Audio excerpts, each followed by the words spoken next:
Do you want to learn how to get easy shiny Pokemon like this? And this? Well, I'm here to show you how to use the PokeRadar in Pokemon Brilliant Diamond and Shining Pearl.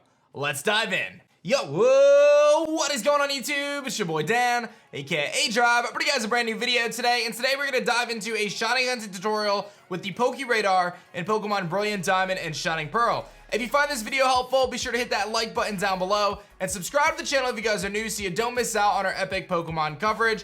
And for those who don't know, I've done a lot of shiny hunting in my day with almost 1,000 shiny Pokemon kind of as my total, and PokeRadar in Brilliant Diamond Shining Pearl is a nice throwback to the original Gen 4 games and a call out to Generation 6 where the PokeRadar method also existed. But if you're familiar with the method of the past, it's important to recognize that it has changed. The odds have changed, the mechanics have changed, and PokeRadar is different in Pokemon Brilliant Diamond and Shining Pearl. So let's dive into it. For those who don't know, the PokeRadar is obtained after completing the initial Pokedex in Diamond and Pearl, where you can see all 150 Pokemon from the Sinnoh Dex. Once you get that and you've beaten the game, you'll actually receive the PokeRadar from the professor, and you can begin your PokeRadar grind. You could also head to Raminas Park, very much so south of the Sinnoh region, and speak to Professor Oak, and he'll give you the Poketch app, which will allow you to actually see the radar chain that you have going on at the current time.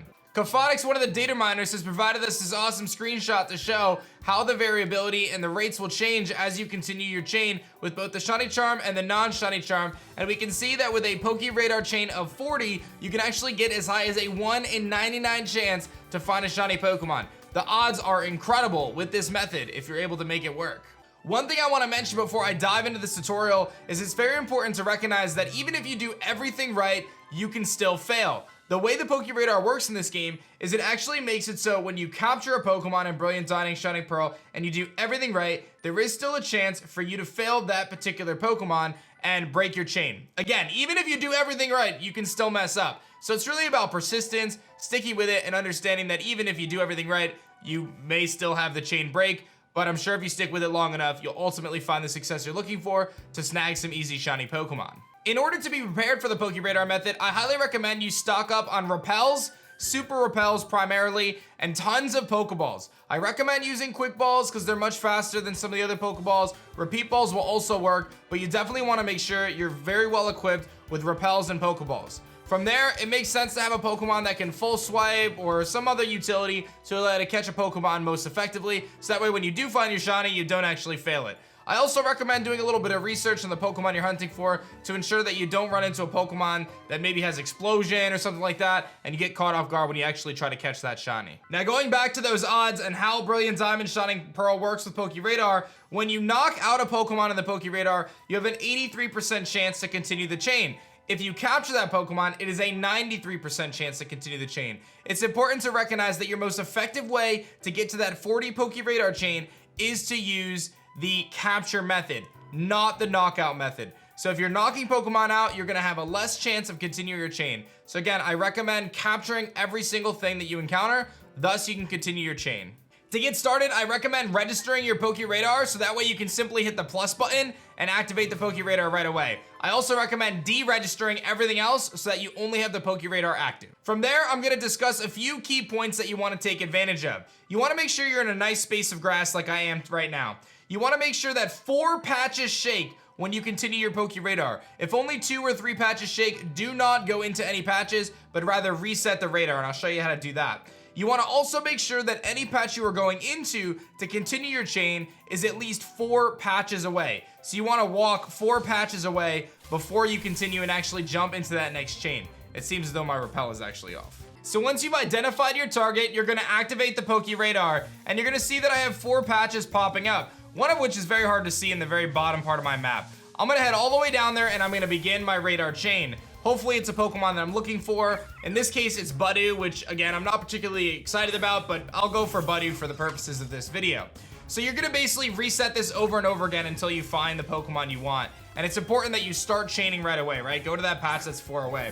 There's a few things that have existed in previous PokeRadar chains where you don't want to go to the edge or you don't want to get patches next to each other. I haven't found that any of that actually makes a difference with the new PokeRadar. It's just important that you go as far away as possible, and there's 4 shaking patches. A few things to note before we start: do not use your bike, don't leave the route, keep your repels active, do not turn off your game. Everything else, you should be fine. It really is as simple as just activating the radar and then picking a patch that's 4 spaces away. So we're gonna get started. We're gonna press the start button. It's gonna give me a bunch of patches that pop up. You're looking for 4. I see 4. I'm gonna pick the one that's farthest away, and then hopefully this is a Pokemon that I want to get. It ends up being a Cascoon, or Silcoon rather, which happens to be the shiny that I most recently caught.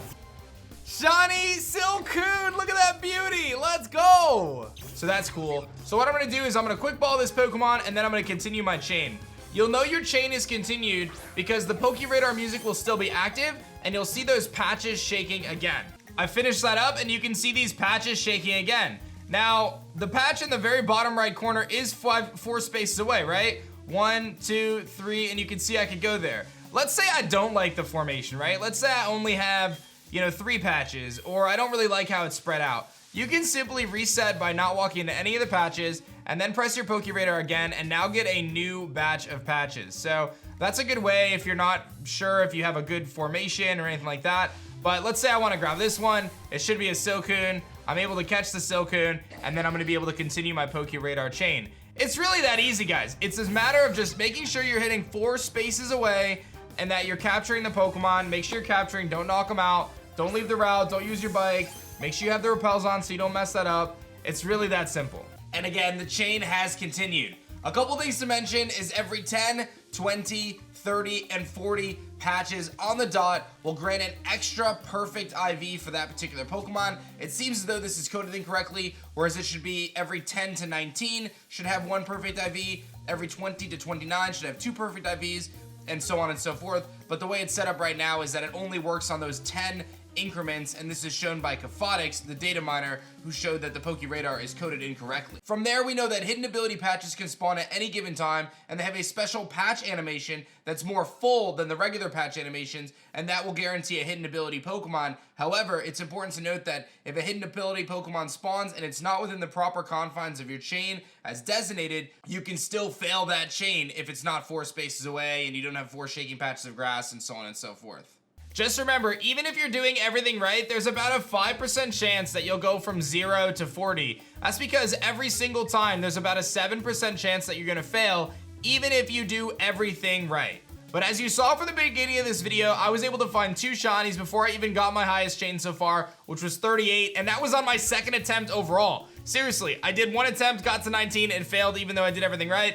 And then I got to 38 and it failed even though I did everything right, but I found 2 shinies in the process. So as you go, you have a much higher chance to find a shiny. In fact, it may even be worth getting to about that 35, 36 range and just resetting the radar over and over again if you don't want to risk going all the way to 40. But obviously 40 is going to give you your highest chance, and it's exponentially higher than the rest of the opportunities. So it's up to you whether you want to go all the way to 40. But again, you do have about a 7% chance that your chain will fail even if you do everything right.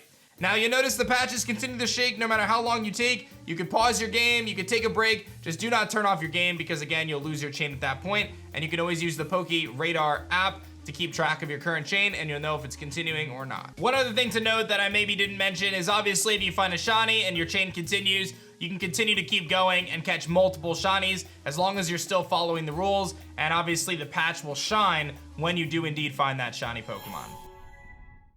I think that's pretty much everything I need to cover for the PokeRadar method. I hope you guys have a lot of luck. If you have any suggestions or any updates you want to put, you can put them in the comments section below. But again, it's a pretty straightforward method. They've definitely made it easier from the past while increasing a little bit of randomness that makes it a little challenging at times, no matter whether you're doing the right thing or not. Ultimately, PokeRadar, I'm very excited to dive into this on my live streams and on my YouTube channel and beyond. It seems like it's going to be a lot of fun, and I'll tell you, I had a blast finding the couple of shinies that I found so far. So be sure to hit that like button down below if you guys enjoyed this tutorial, and subscribe to the channel if you guys are new so you don't miss out on our epic Pokemon videos. That's going to be it for me, guys. My name is Dan. I also go by A-Drive. I'll catch you guys in the next one. Peace.